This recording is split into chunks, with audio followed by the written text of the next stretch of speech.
28 حرف في اللغة العربية، كل حرف عنده مقياس في طوله، في عرضه، في عمقه، في انحنائه. هذه المقاييس يتعود عليها الخطاط بالممارسة. لأنه من عائلة موهوبة بفن الخطاطة، لم يجد الخطاط عمر من بلدية الزبوجة صعوبة كبيرة في تعلم هذا الفن. أما قصته مع الخط العربي فبدأت ذات يوم من أيام الجامعة. أولا بدايتي مع الخط العربي يعني من زمان، أيام كنت في الابتدائي، كنت مولع بخطوط إخوتي الذين يكبرونني سنا، وكنت دائما أتوق لأن أكتب مثلهم. لكن الخط العربي يبدأ في وقت الجامعة، أين أتذكر ذلك الوقت يعني كتبت خطة البحث بقلم مشطوف أو مقطوط، يعني عنده واحد القصة قطة قلم، وأعجب زملائي وأعجب الأساتذة أيضا. من الوقت هذاك بدأت مسيرتي مع الخط العربي ولا زالت مستمرة، أنا ما زلت في طور التعلم. ولأن الموهبة وحدها غير كافية، كان على الفنان عمر أن يجد مكانا لصقلها وتطوير فنه، فكان المركب الرياضي بالزبوجة فضاء مناسبا لإطلاق العنان لرغباته وميولاته، فأسس ناديا للخط العربي في أحدى زواياه، واستطاع أن يؤطر أزيد من 20 تلميذا وتلميذة. بديت هنا في المركب الرياضي الجواري يوم توظفت في إطار عقود ما قبل التشغيل، يعني قبل 3 سنوات.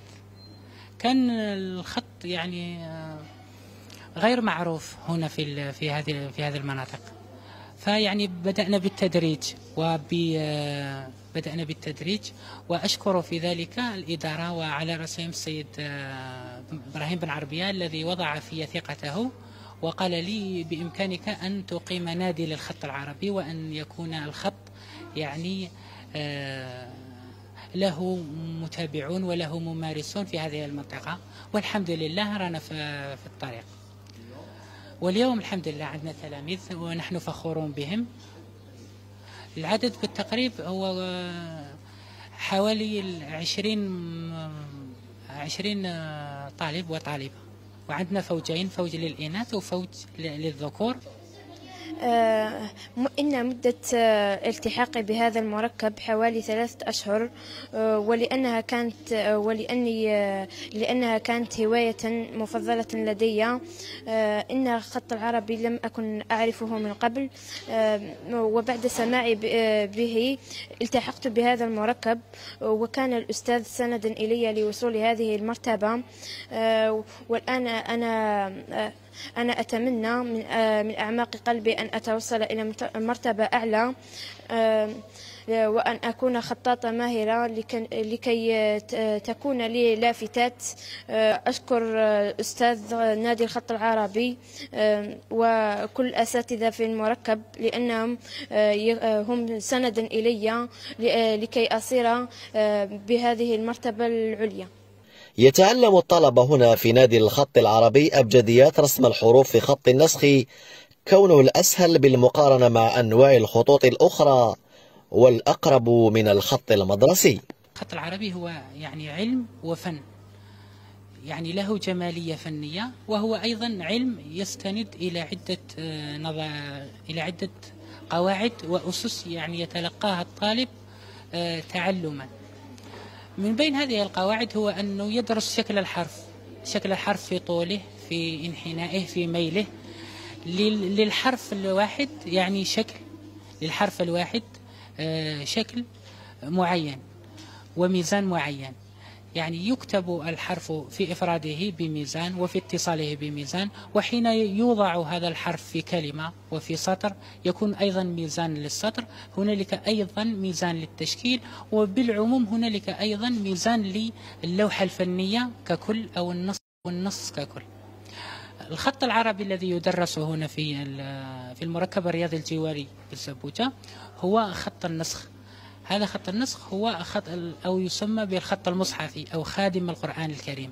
يكتب بالقرآن الكريم لأنه أيسر أنواع الخطوط وأكثرها وضوحا وأيسرها قراءة، وهو أيضا قريب من الخط المدرسي.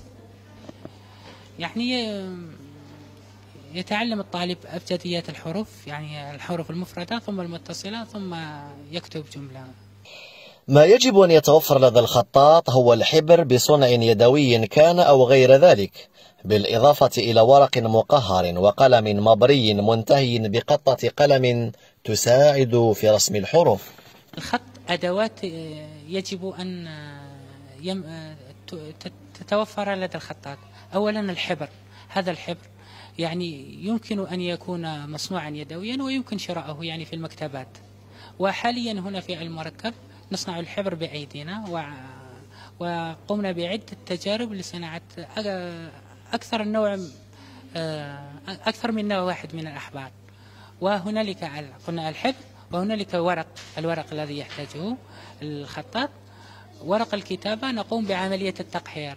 هذه عملية التقحير هي تطويع الورق للكتابة، يعني كيف يكون صالح للكتابة. هنالك عدة طرق لتقحير الورق، منها الطرق الطبيعية أي المكونات الطبيعية، تقحير بالنشاء، مادة النشاء وبياض البيض وأيضا مادة الشب. وهنالك أيضا التقحير بالمواد مادة الطلاء، بالإضافة إلى أن قلنا الحبر والورق والقلم. القلم في بري القلم يجب أن يتوفر القلم الخط العربي على قطة قلم، قطة يعني قطعة مستقيمة يكتب بها هذا الخط. القلم يعني القلم في الأصل طبيعي، يؤخذ من القصب أو يسمى البوص في بعض الدول.